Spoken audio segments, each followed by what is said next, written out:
네.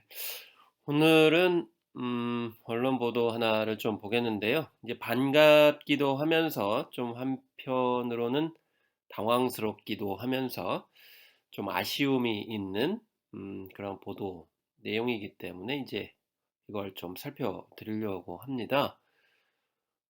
경제신문에 나온 보도인데 요즘에 이제 경제신문도 이제 대중문화 현상, 특히 돈이 되기 때문에 이제 많이 다루는 측면이 있는데요. 그 기사 제목을 보니까 아이유도 이긴 이명웅 트로트 황제 국민 가수로 똑서다 이렇게 되어 있습니다. 미스터 트롯 시즌 1을 통해서 이제 탄생한 스타 이명웅이 뭐 한국 가요계에 새 역사를 쓰고 있다라는 이제 제목의 기사인데 이제 반가운 이야기이죠. 그래서 트롯 가수보다 국민 가수라는 이제 수식어가 더 어울린다 이런 얘기를 하고 있는데 그 근거로 뭐 2022 연간 차트 리뷰를 이야기를 하고 있습니다. 그래서 가수별 서클 지수 점유율에서 이제 1 위를 차지를 했다라는 이야기고요. 2 위가 이제 아이유를 이제 제치고 이렇게 1 위를 차지했다는 건데 사실 뭐 이런 차트 지수를 굳이 얘기를 하지 않는다 하더라도 뭐 이미 예 발라드, 뭐 팝, 댄스에 이르기까지 다양하게 어 다루고 있다는 점 충분히 다 알고 있는 거죠. 네, 새삼스럽게 이렇게 얘기를 하고 있는데 특히 뭐 음원 같은 경우에도 뭐 이제 부르는 노래로 예 정상을 찍었다 이렇게 얘기를 하면서 사랑을 도망가가 가장 많이 불린 노래 1 위에 올랐다는 점을 또 이야기를 하고 있어서 예 임창정의 소주 한 잔조차도 이명을 꺾지 못했다라는 이야기 하고 있습니다. 특히 또 다른 코인 노래방도 접수를 했다. 이렇게 이야기를 하고 이제 있습니다. 앨범 차트도 예, 출하량만 해도 이제 대단하다라는 점 이야기를 하고 있고 또 이제 대단한 점이라는 점을 이제 이야기를 하고 있는데 좀 난데없이 사람 이름 하나가 이제 튀어나온다라는 것이죠. 그래서 제 이름이 튀어나오고 있는데요. 뭐라고 했냐면은 이제 "이명웅은 트롯에만 한정되지 않고 한국 대중가요 전반으로 나아가고 있다. 이명웅의 엄청난 인기의 범위가 넓게 확산하고 있다." 이렇게 얘기를 하면서 제 이름을 언급하고 있는데 저는 이런 인터뷰를 한 적이 없습니다. 네. 인터뷰를 한 적이 없는데 갑자기 제 이름이 이제 나오고 있기 때문에 좀 '당황스럽다.'라는 생각이 드는데요. 그래서 트롯에만 한정되지 않고 한국 대중가요 전반으로 나아가고 있다. 네. 물론 이 얘기가 틀린 이야기는 아닙니다. 예. 그렇지만 이제 어감이 좀 다르죠. "나아가고 있다." 이렇게 얘기를 하고 있는데 원래 임영웅은 이제 트롯 가수가 아니라는 점을 이제 누차 제가 말씀을 드렸습니다. 네. 그래서 원래 임영웅은 실용 음악을 전공을 했기 때문에 이 다양한 장르를 기본기를 갈고 닦았고 그런 점을 인정을 받아서 실용음악에 갔고요. 또 실용음악학과에서 뭐 다양한 활동들을 통해서 여러 장르를 몸에 체화를 한 그런 아티스트이기 때문에 이미 트롯 가수가 아니라는 점이죠. 그래서 자칫 이게 어감이 달라질 수가 있는 거거든요.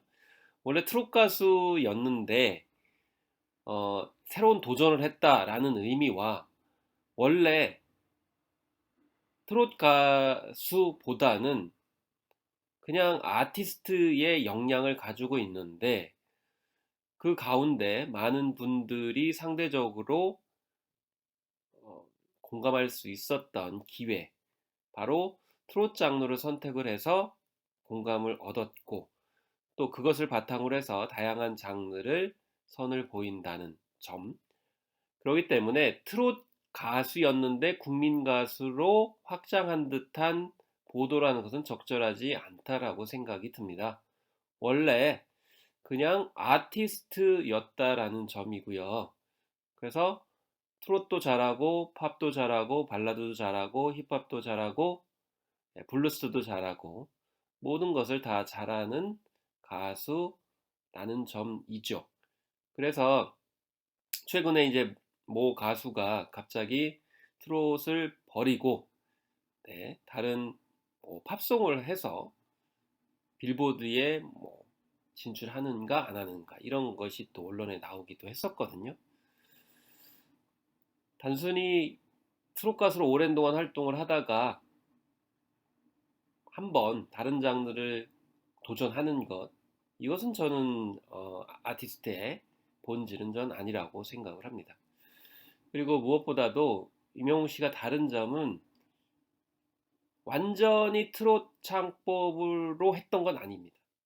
그러니까 트롯 창법도 여러 가지가 있지만은 변질된 트롯 창법으로 인위적으로 감정을 자아낸다든지 지나치게 기교 중심으로 간다든지 또 가볍게만 다룬다든지 이런 창법을 구사하지 않았기 때문에 국민 누구나 공감할 수 있었고요. 그 다음에 레트로팝이라든지 발라드라든지 힙합이라든지 블루스라든지 이런 곡들을 쉽게 구사할 수 있었고 그것이 무리가 아닌 그런 자연스러운 흐름을 이어졌기 때문에 I'm Hero 앨범 그리고 그 안에 있는 수록곡들이 전부 다 차트에 올라갈 수가 있던 거죠. 중요한 것은 임영웅이 한국의 전통 가요 창법을 그대로 구사하기 때문에 해외의 다양한 장르들을 우리의 정서에 맞게 잘 버무려서 혹은 잘 응용을 해서 전달을 할 수 있는 그런 사례들을 마련을 했다는 것입니다. 그래서 임영웅의 음색과 창법이 가지고 있는 특징이 사실상 음악 가운데 있어서 센터에 해당되기 때문에 가운데 중심이 있기 때문에 일종의 플랫폼 역할을 할 수가 있는 것이죠. 그래서 어떤 세계적인 장르를 임영웅이 구사한다 하더라도 한국적으로 잘 받아들여질 수 있는 점이 분명히 존재합니다. 그렇기 때문에 국민 가수로서 사랑을 받는 것인데 이런 부분에 대해서 지적하는 경우가 없다라는 거예요. 그런 점이 좀 안타깝기 때문에 제가 이제 반복해서 말씀을 드리는 거거든요. 이른바 중범위 안에서의 창법을 구사하기 때문에 어떤 장르를 구사를 한다 하더라도 잘 소화할 수 있고 많은 분들이 공감할 수 있고 계속 반복해서 듣게 만든다는 것이죠. 그 임영웅의 창법에 대해서 주목을 해야지 트롯 가수였다 혹은 트롯 황제였는데 국민 가수로 갔다 라는 식으로 접근하는 것은 바람직하지 않다라는 점을 말씀을 드립니다. 자, 언론 보도의 태도들이 바뀌고 있습니다. 바람직합니다. 다만 저는 이런 인터뷰를 한 적이 없습니다. 감사합니다.